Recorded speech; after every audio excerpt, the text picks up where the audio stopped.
বিভিন্ন পরীক্ষাতে আসা একটি প্রশ্নটিতে বলা আছে এক ব্যক্তি সমগ্র যাত্রাপথের 10 কিমি যায় 5 কিমি প্রতি ঘন্টা, পরবর্তী 20 কিমি যায় 4 ঘন্টা প্রতি ঘন্টা বেগে, শেষ 30 কিমি 6 কিমি প্রতি ঘন্টা বেগে অতিক্রম করে।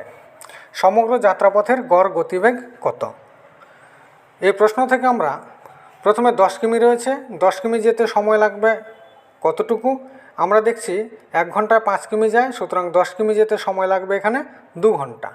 ঠিক একইভাবে 20 কিমি যায় 4 কিমি প্রতি ঘন্টা বেগে, 1 কিমি যেতে 1 ঘন্টায় যায় 4 কিমি, তাহলে 20 কিমি যাবে 5 ঘন্টায়।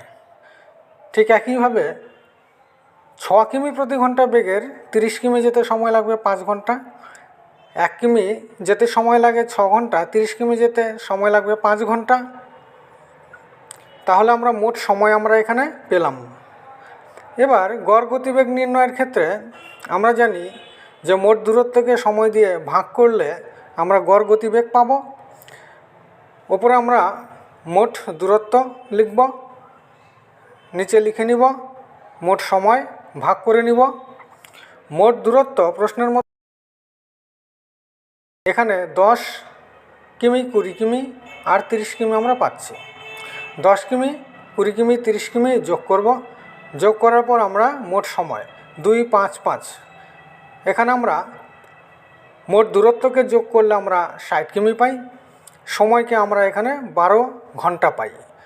দূরত্বকে সময় দিয়ে ভাগ করলে 5 কিমি প্রতি ঘন্টা আমাদের উত্তর পেয়ে যাচ্ছি খুব সহজেই। খুব সহজ একটি অঙ্ক।